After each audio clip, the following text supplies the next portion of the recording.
Saya Poppy Pratiwi. Di sini saya akan memaparkan materi tentang memaksimalkan laba serta pasar persaingan sempurna dan pasar persaingan tidak sempurna. Materi pertama yang akan kita bahas yaitu memaksimalkan laba. Apa sih pengertian laba itu?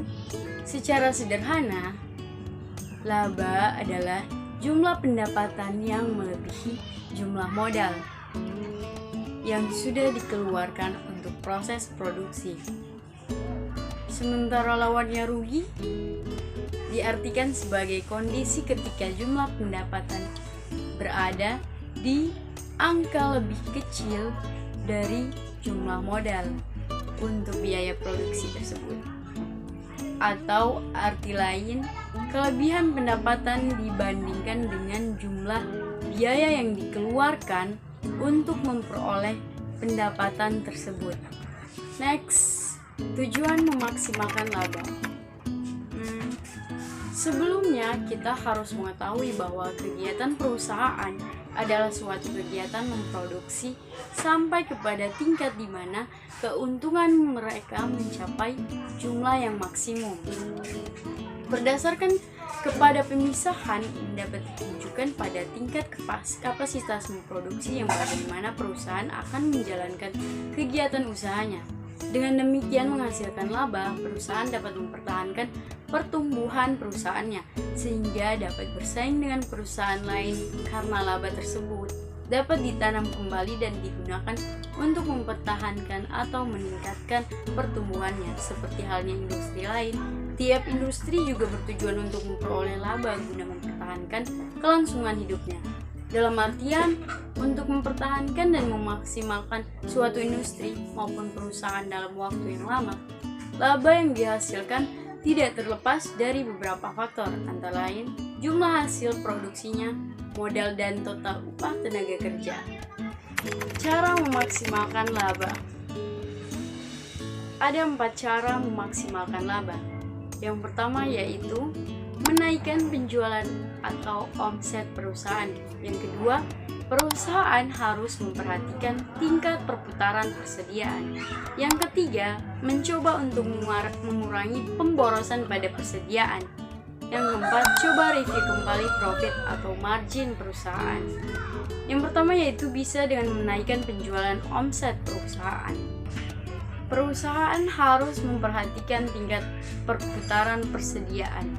Perputaran persediaan perlu menjadi perhatian agar tidak ada persediaan yang terlalu lama di gudang. Persediaan yang terlalu lama di gudang akan menambah beban perusahaan dalam segi penyimpanan maupun perawatan. Hal ini menyebabkan biaya yang dikeluarkan oleh perusahaan akan membengkak. Mencoba untuk mengurangi pemborosan pada persediaan, hal ini bisa berlaku pada perusahaan manufaktur dengan melakukan analisa apakah produksi yang dilakukan bisa efisien dari segi penggunaan bahan baku.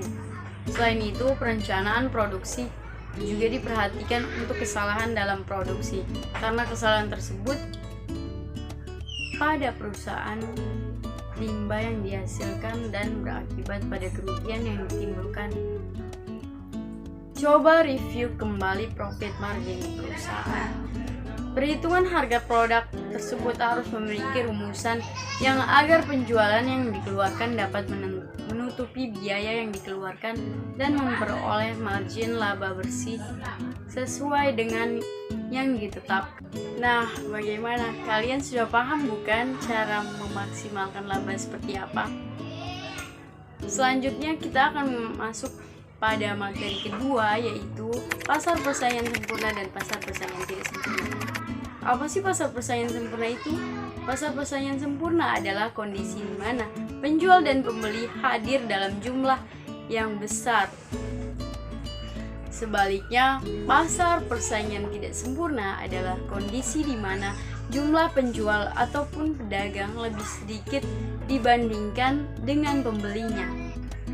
Pada persaingan sempurna terdapat 6 ciri-ciri.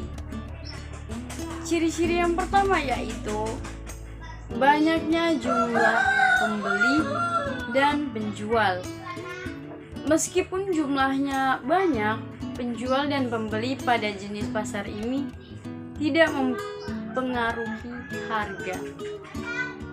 Penjual yang menawarkan barangnya di bawah harga pasar akan mengalami kerugian, sedangkan jika memasarkan di atas harga pasar maka akan sulit juga untuk menemukan pembeli. Ciri yang kedua, barang atau jasa yang diperdagangkan sifatnya homogen. Artinya seluruh produk yang dijual pada pasar ini akan terlihat identik. Seorang pembeli tidak bisa membedakan secara umum apakah barang tersebut diproduksi dan dijual oleh perusahaan A, perusahaan B, atau perusahaan C. Oleh sebab itu, promosi harus dilakukan secara ekstra karena tidak terlalu berpengaruh besar. Yang terpenting adalah memperhatikan kualitas produk. Faktor kedua yaitu faktor produksi bebas bergerak. Seperti bahan baku atau tenaga kerja bebas bergerak, mereka bebas berpindah-pindah dari satu tempat ke tempat yang lainnya. Yang lebih menguntungkan, tidak ada yang bisa menghalangi baik itu dari peraturan maupun teknis. Ciri yang keempat yaitu terdapat kebebasan dalam mengambil keputusan. Selain itu, harga barang atau jasa benar-benar ditentukan berdasarkan interaksi permintaan dan penawaran di pasar, sehingga tidak ada kekuatan luar yang dapat mempengaruhi pengambilan keputusan oleh kedua pihak, termasuk pemerintah. Yang kelima, penjual dan pembeli mengetahui kondisi pasar.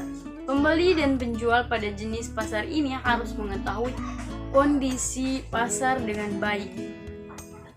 Untuk itu, informasi pasar penting dikumpulkan dengan lengkap supaya persaingan benar-benar sempurna. Yang keenam yaitu produsen bebas untuk keluar masuk pasar. Ciri terakhir ini yaitu memiliki kebebasan masuk atau keluar dari pasar, artinya perusahaan yang dapat memproduksi barang bisa masuk secara bebas ke dalam industri pasar terkait. Tidak ada yang bisa menahannya. Setiap perusahaan juga memiliki kebebasan untuk keluar dari pasar jika dibutuhkan. Contoh-contoh pasar persaingan sempurna yaitu yang pertama, pasar beras, pasar sayur-sayuran, dan yang terakhir pasar batik dan jenis lainnya. Pasar persaingan tidak sempurna yaitu di mana kondisi penjual atau pemilik barang lebih sedikit dibandingkan dengan pembeli. Di sini saya akan menjelaskan ciri-ciri pasar persaingan tidak sempurna. Yang pertama yaitu jumlah penjual sedikit tapi banyak pembeli. Di dalam pasar persaingan tidak sempurna, jumlah penjual yang ada di dalamnya lebih sedikit dibandingkan dengan pembelinya. Bahkan ada beberapa pasar persaingan tidak sempurna yang hanya diisi oleh satu penjual saja.